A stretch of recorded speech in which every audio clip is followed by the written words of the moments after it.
सो बच्चों, इस क्वेश्चन में आपको C1 एंड C2 दो बायस कॉइन्स बताए हैं जिनमें की probability of getting head in a single toss are 2/3 and 1/3 respectively. अब मानो कि अल्फा है नंबर ऑफ हेड्स जो कि C1 में आते हैं अगर उसको दो बार उछालता है तो इंडिपेंडेंटली का मतलब को पता ही है कि इंटरसेक्शन की प्रोबेबिलिटी उनके इंडिविजुअल इवेंट्स के प्रोबेबिलिटीज के प्रोडक्ट के बराबर आ जाता है। और suppose beta is the number of heads that appear when C2 is tossed twice, then the probability that roots of the quadratic polynomial are real and equal। तो सबसे पहले क्वाड्रेटिक से शुरुआत करते हैं कि उसके रूट्स रियल एंड इक्वल हैं, तो उसका d इक्वल्स टू 0 होगा, यानी कि alpha square equals to 4 beta हो जाएगा। ठीक है, अब अल्फा की रेंज क्या है, नंबर ऑफ हेड्स कितने आ सकते हैं, या तो 0 आ सकता है या 1 आ सकता है या 2 आ सकता है। और बीटा भी नंबर ऑफ हेड्स, जबकि उसको दो बार उछाला जाता है तो ये भी 0 हो सकता है या 1 हो सकता है या 2 हो सकता है। अब alpha square equals to 4 beta, ये कौन कौन सी वैल्यूज के लिए हो सकता है, तो alpha equals to 0 and beta equals to 0। ठीक है, या फिर अल्फा हो जाए 2 और बीटा हो जाए 1। Alpha equals to 2, beta equals to 1, और कोई पॉसिबिलिटी नहीं है। ठीक है, गिवन चॉइसेस में तो यही दो पॉसिबिलिटीज आती हैं।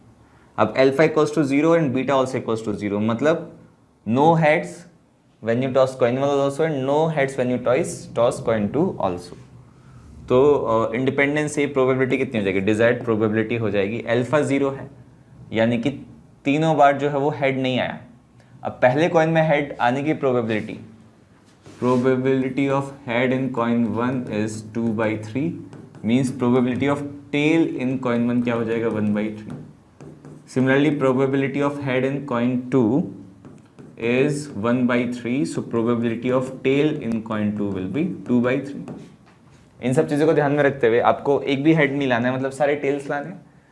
तो पहले कॉइन में दोनों टेल्स आने की प्रोबेबिलिटी 1/3 इंटू 1/3, ये तो हो गया अल्फा बराबर 0 के लिए। और दूसरे कॉइन में दोनों के दोनों टेल्स आने की प्रोबेबिलिटी 2/3 इंटू 2/3।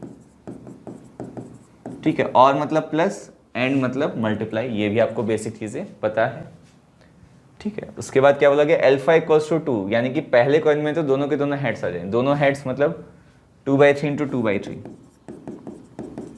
और जहां तक एक हेड और टेल की बात है तो वो देखना पड़ेगा कौन सा पहला हेड दूसरा टेल या दूसरा हेड पहला टेल। तो इसके लिए आपको 2C1 कि कौन से में हेड आ रहा है कौन से में टेल आ रहा है। बीटा में हेड आने की प्रोबेबिलिटी क्या है, 1/3, और टेल आने की प्रोबेबिलिटी क्या है, 2/3। तो इस तरह से आप आसानी से कैलकुलेशन कर सकते हो।